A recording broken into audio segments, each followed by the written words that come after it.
From being a celebrated hero to someone forced to live a quiet ordinary life, Mr. Incredible grows more and more frustrated over time.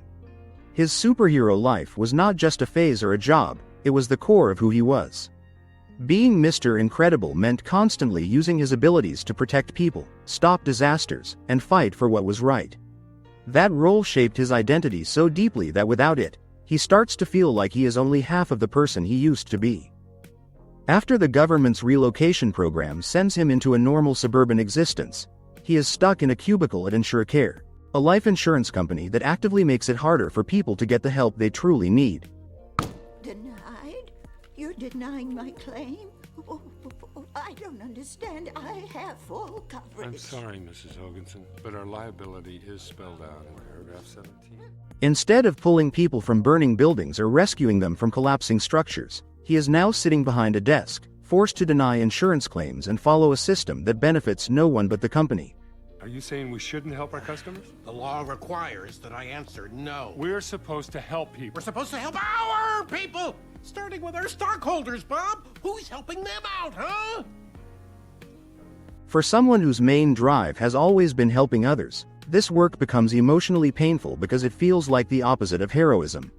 Physically, Mr. Incredible is built for action. He has superhuman strength, durability, and reflexes that make him a natural force in high-risk situations.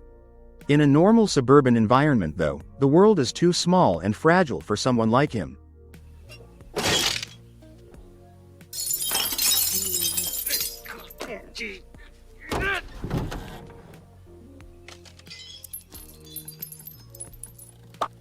Everyday objects, walls, and furniture are not designed to handle his power, which makes even simple tasks awkward or risky. He is a man who belongs in the middle of chaos and danger, but now he is forced into a sedentary routine-driven life that barely uses his abilities.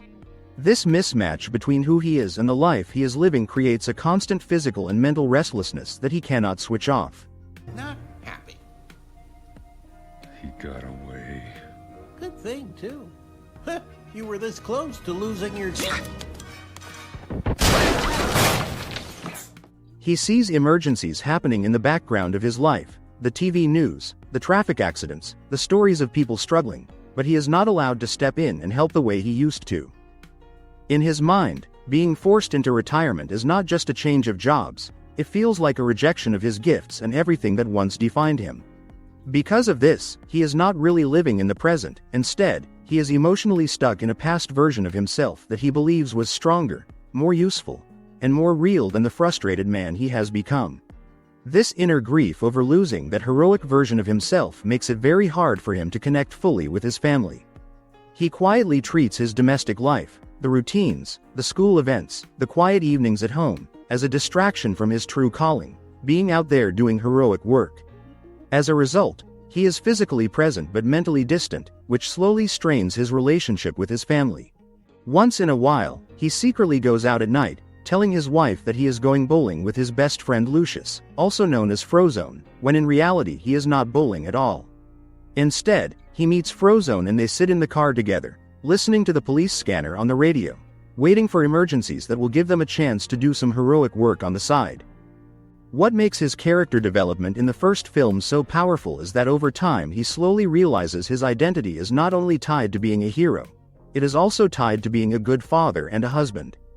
Through the family's crisis on Nomanison Island, he begins to see that protecting his kids and supporting Helen is just as important and even more fundamentally heroic than fighting supervillains alone. I'm sorry. This is my fault. I've been a lousy father. Blind to what I have. So obsessed with being undervalued that I undervalued all of you. So caught up in the past that You are my greatest adventure.